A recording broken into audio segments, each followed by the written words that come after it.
Assassin's Creed is one of those video game franchises that seemed like it was gonna last forever, but its fall mirrors that of Game of Thrones.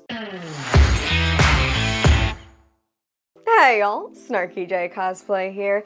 If you had a gaming console during the mid to late 2000s, it's pretty much guaranteed that at some point you touched a game from the infamous, notorious Assassin's Creed series. It's been probably one of the most successful, most well-known gaming franchises of all time. And yet today, in 2026, the franchise stands as almost completely irrelevant as a result of a major fall that it's had in the last 5 to 10 years. The last entry into the Assassin's Creed franchise, Assassin's Creed Shadows, is largely considered a critical and commercial disappointment. In its first 6 months, the game only sold 3 to 4 million copies, which might not sound terrible, but it was up against a high development cost of around $300 to $400 million.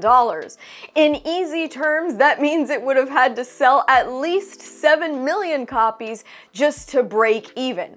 It sold pretty much half of that. Despite Ubisoft citing high pre-orders and a pretty big player base, Assassin's Creed Shadows failed to hit the mark. But to fully grasp the scope of the failure of Assassin's Creed Shadows, we need to understand how we got here. The first Assassin's Creed game was released all the way back in 2007, kicking off the story of Desmond Miles, a descendant of important assassins throughout history, who gets thrown into a sort of chosen one story arc, in which he relives his important ancestors' memories through a complex device called the Animus, all in hopes of collecting important artifacts titled the Pieces of Eden to prevent the end of days. The first of Desmond's fabled ancestors and the first protagonist of the Assassin's Creed series was an assassin known as Altair ibn Lahad, with his game taking place predominantly during the Third Crusade in the late 12th and early 13th centuries. Sorry folks, we're gonna do this next part with the baby on my lap because he doesn't want to be on the floor. So essentially, the inspiration for Assassin's Creed comes from Ubisoft in 2007 wanting to develop a sequel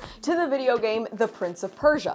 Early on during the game's development, they settled on an open world approach, and then they started looking into secret societies to make the game a little more interesting. They eventually settled on a story inspired by the Order of Assassins, which you may or may not know was actually a real thing. Quick history lesson. The Order of Assassins is actually a real Nizari Ismaili Shia Islamic military order that conducted several high-profile assassinations during the Crusades. They are believed to have killed hundreds of people who were deemed enemies of their state over the course of 200 years. With that in mind, Ubisoft coupled the Order of Assassins with a 1938 novel called Alamut. With this, they finally had their idea of that overarching story between Assassin's Creed games, the never-ending battle between the Order of Assassins and the Knights Templar. Now, Ubisoft knew they were on to this one, right? Guessing and establishing different assassinations throughout history that could have been caused by the Order of Assassins.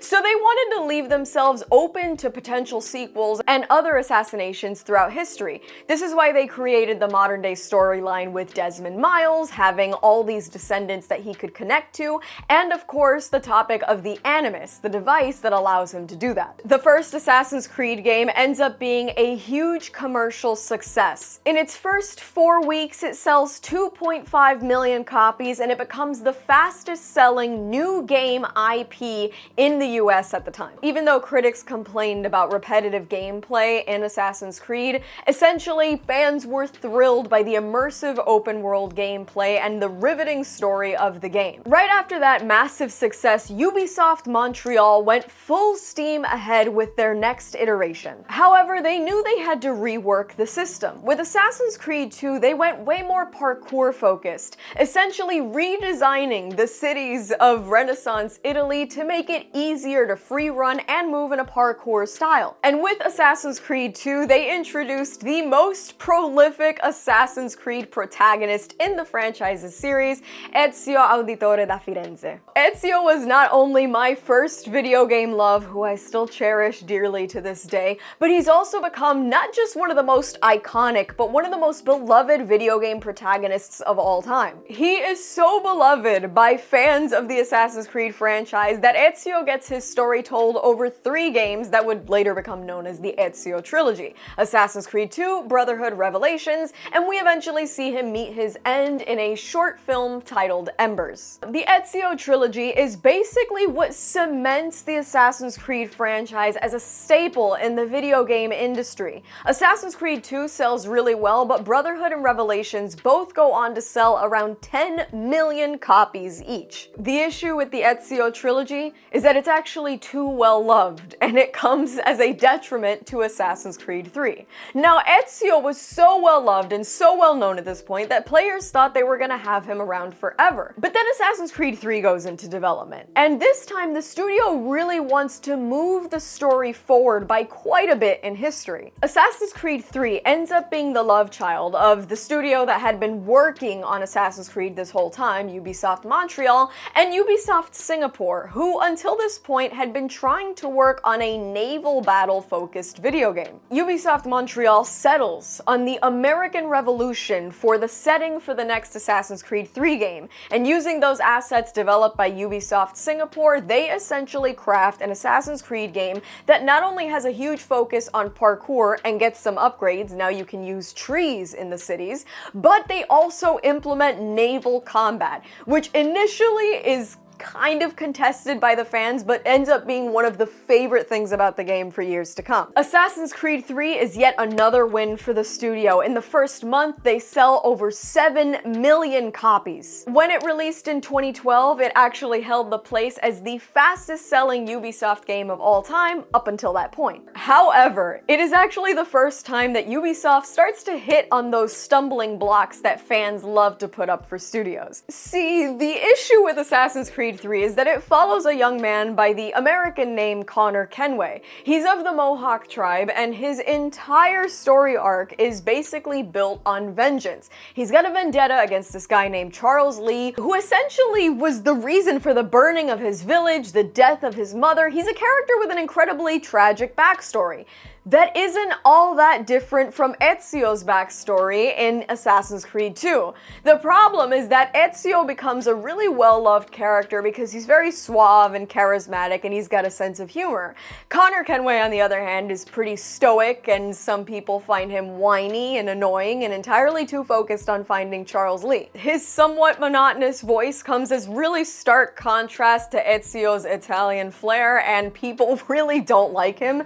The fans eventually grow to like him years later, but he's actually probably one of the biggest complaints about Assassin's Creed 3, at least at the game's release. Despite public complaints about Connor Kenway, Black Flag comes out shortly after Assassin's Creed 3 and focuses on Edward Kenway. This game definitely builds upon the foundation established by Assassin's Creed 3, but what this game does differently is that it basically tells the story of that battle between the Assassin's Order and the Knights Templar told from an outsider's perspective. Edward Kenway is basically a pirate who gets wrapped up in this battle not for vengeance or for honor or justice, but for wealth. Assassin's Creed Black Flag, though, actually does a lot more to change the direction of the franchise than just doing that outsider's perspective. It's actually the first time that the modern-day storyline almost gets sidelined completely, which a lot of players tended to get sick of in the other games, so this was actually a great move. Desmond actually died in Assassin's Creed 3, so he's basically irrelevant by the time we get to Black Flag.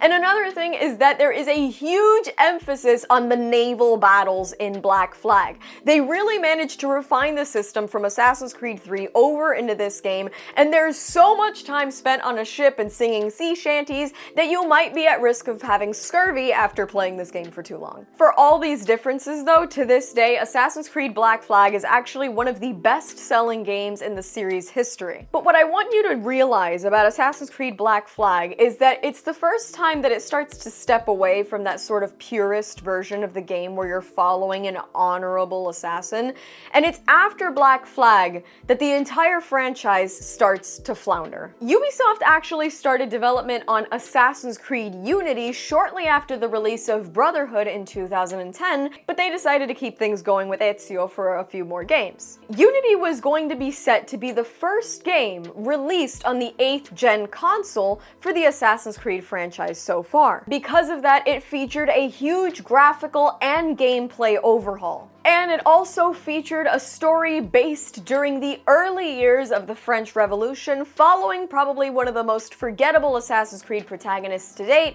Ongo Gablogian. What do you mean that's not his name? Oh, I'm sorry, Arno Dorian. Now, there's kind of an interesting paradox with Assassin's Creed Unity, because following the rest of the franchise, Assassin's Creed Unity actually sells pretty well. It's not financially a mess, but it is a reputational disaster of epic proportions. The game's launch was an absolute nightmare. It was notoriously broken upon release. The launch was full of bugs that were literally game crashing. For most players, the game was unplayable on the day it was released. This generated so much bad press that Ubisoft was obligated to basically give out all the DLC they had for free in order to try and win the players back, but the problem is that the damage was already done. The reputation that the Assassin's Creed franchise had worked so hard to build was basically destroyed by the release of this one. The issues, which were attributed not to a cheap or bad game, but to an incredibly premature and rushed launch, essentially made it so that this game is mostly forgotten in terms of Assassin's Creed discussions, unless you're complaining about the bugs. The disaster of Assassin's Creed Unity is basically what cements the next one as another flop. In 2015, Ubisoft takes the franchise to the Industrial Revolution in London. Assassin's Creed Syndicate follows a pair of charismatic twins, Jacob and Evie Fry. It's the first time we get two protagonists in an Assassin's Creed mainline game, and despite its potential to be a fascinating game, it's a commercial disappointment. People are so pissed off about Assassin's Creed Unity that they don't want to hear about Assassin's Creed Syndicate. It sells only 5.5 million copies in 2 years, which is a huge drop-off from the tremendous successes of the Ezio trilogy or Black Flag or Assassin's Creed 3. And by now, with two big mainline Assassin's Creed games flopping terribly, rumors of franchise fatigue begin to swirl. Ubisoft decides the entire franchise needs a huge reinvention, both across gameplay and the major narrative. And what they do with the franchise basically puts an end to a lot of purist fans' interest in the franchise, but it actually reinvigorates and births an entirely new genre of Assassin's Creed fan. They decided the next game, Assassin's Creed Origins, would come closer to a role-playing game as opposed to the open-world stealth action style of the franchise's previous entries, thus giving players way more hours of gameplay than any of the others had given before. Now, the entire identity of Assassin's Creed games shifts over at this point. Missions are now presented by quest givers, as opposed to players moving linearly through the story of the Animus. And this whole game is actually based before the formation of the Assassin's Brotherhood. This game does reintroduce the modern-day storyline with a former Abstergo employee by the name of Layla Hassan, and even though she is in the game a limited amount, each time that she's there is actually way more meaningful than basically anything that gets done with Desmond in the earlier games. The hiatus and the overhaul of the franchise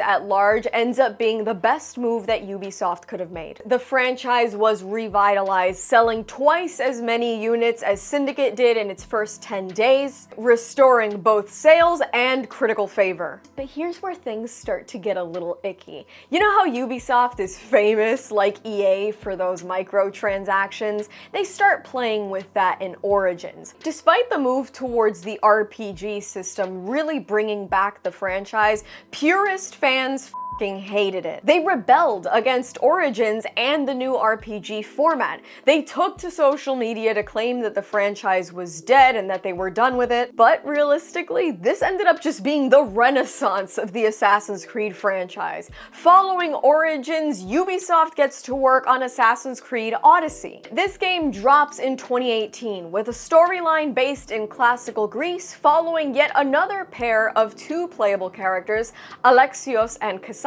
This game had an even heavier focus on that RPG style, but it also brought back the beloved naval battle element. What this game does differently, though, is that it doesn't so much focus on the historical battle between the Order of Assassins and the Knights Templar. This actually has way more of a focus on mythology, as it was known to the Greeks. Despite being a commercial success, selling another 10 million copies or so, Odyssey is highly criticized for the microtransactions. If you thought they were bad in Origins, they basically came back to bite you in the ass with Odyssey. More time savers and some of the armors were basically locked behind paywalls, and you really get locked down into that grind or pay to play in a way that really had not been seen in the franchise before. Now things start to take an interesting shift. Shortly after Odyssey, in 2020, they dropped Valhalla. Now people had been begging for the Viking storyline almost as hard as they had been begging for a samurai assassin,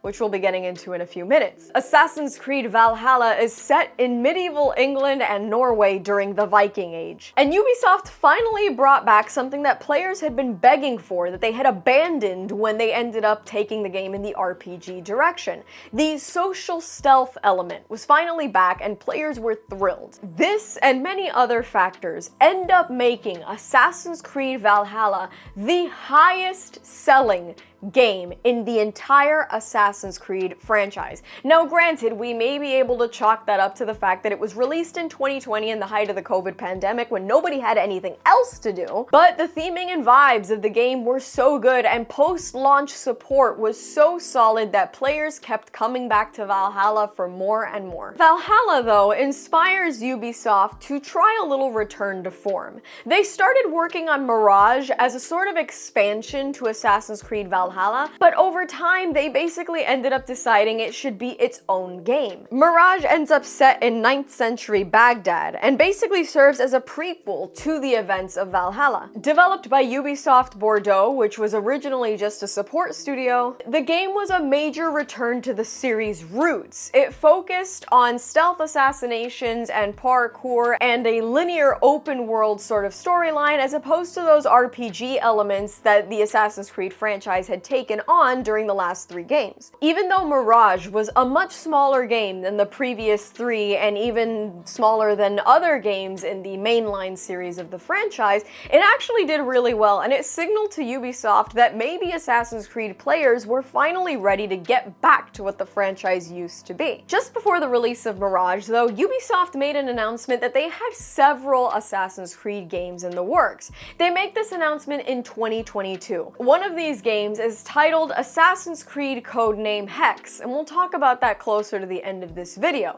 But the other one is Assassin's Creed Shadows. Initially, fans were so stoked. They had been begging for a samurai assassin for literally over a decade at this point. And finally, Assassin's Creed Shadows would be set in Japan during the Sengoku period. Everything seemed set for Ubisoft to rock.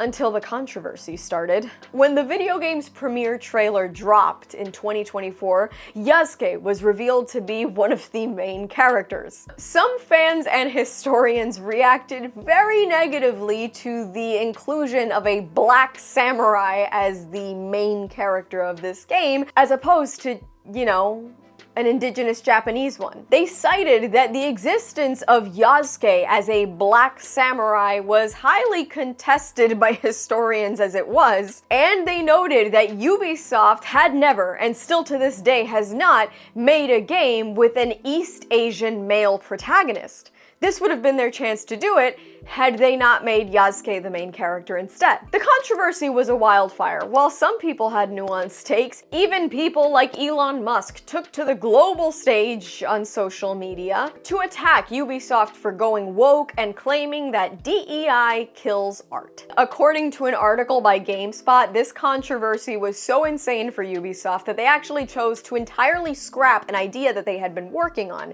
for a game set during the Civil War that would have followed an escaped slave finally getting the opportunity to confront racial hate groups like the Ku Klux Klan. The controversies with Assassin's Creed Shadows did not end there, though. They really screwed the pooch on this one. The game was criticized for inauthentic representations of Japanese culture, its use of a historical reenactment group's flag without asking for permission, a collectible artifact closely resembling an iconic monument in Nagasaki, and above all, the game also featured the ability to destroy traditional Japanese shrines, prompting backlash about the disrespect of Japanese culture and religion. The game ended up getting delayed twice, the marketing materials were highly criticized, and the writing was on the wall. The game did not even break even. It underperformed hugely. It sold even less than the otherwise tiny Assassin's Creed Mirage, and Assassin's Creed Shadows is widely regarded as the worst performing, worst selling mainline entry into the Assassin's Creed franchise. Besides the financials and all the controversies, the game was widely criticized for a messy and vague storyline, underwhelming and monotonous voice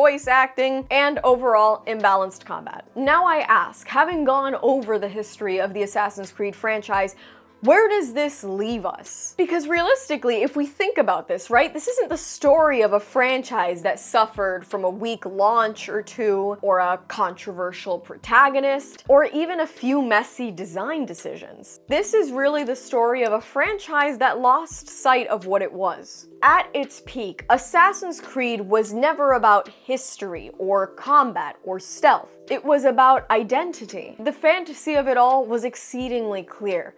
You were an assassin. You moved through history like a ghost. You'd largely be forgotten by time, but you would have shaped the timeline and the world as we knew it, all while being an integral part of something much greater than ourselves. A war for good and for survival that had spanned centuries. And for a while, for as convoluted as some of those storylines may have gotten, every game fed into that core idea. But over time, that identity started to fracture. First, we lost the modern-day connection element. Then the fight of the assassins versus Templars ended up becoming background noise to other motivations. Then the games got bigger, longer, more expensive, more content-filled, but most importantly, less focused. So technically, Assassin's Creed never died. It went on to make more money than it ever had. Again, Valhalla is the highest selling game in the franchise by far. The RPG era brought in new players, new audiences, and above all, massive engagement. But while it did that, it stopped being the thing that people fell in love with in the first place. And Ubisoft found itself in the incredibly unique but incredibly difficult position of trying to satisfy two completely different audiences with the same series at the same time. On the one hand, they had the fans who wanted that original stealth-driven assassin fantasy. And on the other hand, the players who valued the RPG element and wanted a customizable path to follow in a game that would span hundreds of hours. And instead of just choosing a direction for the franchise, regardless of which direction I feel is the right one, Ubisoft just kept trying to do both and eventually ended up succeeding at neither. That's why Assassin's Creed Shadows feels way less like a random failure and way more like the literal breaking point of the franchise. By the time it was released, the franchise was already being pulled apart in way too many different directions. Creative identity issues, monetization fatigue, controversy overshadowing the product, and a fan base that no longer agreed on what Assassin's Creed should be. So when Assassin's Creed Shadows launched and it stumbled, there wasn't enough goodwill or faith or trust from the fan base to catch it, and that's why it fell as hard as it did. That begs the question, Is Assassin's Creed ready to be found again? I think it is, and I think that Ubisoft knows the answer to that question. The next Assassin's Creed game that's slated to release is Assassin's Creed codename Hex. Assassin's Creed Mirage was a test. A smaller, more focused game that looped us back to stealth, parkour, and dedicated assassinations. And it worked. Not because it reinvented the wheel, but because it was a return to what Assassin's Creed used to feel like. Hex is supposed to release late this year, and the rumor mill is buzzing about it. This is supposed to be a much darker game set during the 16th century German witch trials, and it's also rumored to return to that more linear, narrative-driven style of the games in the franchise before the RPG era. If the rumors are true, we might be looking at a franchise that's actively looking to find its identity again and might actually get to do it. At the end of the day, I don't mean to be an old man screaming at clouds here. Assassin's Creed didn't break because it changed. It broke because it stopped knowing what it was. The future of the franchise isn't dependent on better graphics, more content, bigger maps, larger games overall. It depends on whether or not Ubisoft is willing to answer a very simple question. What is Assassin's Creed actually supposed to be? And more importantly, are they willing to commit to the answer? And that's all from me. I've been SnarkyJay. Thank you so much for watching. Please don't forget to like and subscribe. For more SnarkyJay, be sure to check me out on Instagram. And if you'd like to support me, this channel, and my content creation, do check out and consider subscribing to my Patreon for exclusive photo shoot sets and cosplay content. I'll add links to all of those in the description below. And let me know a video game franchise that you think sort of lost the plot in the comments below.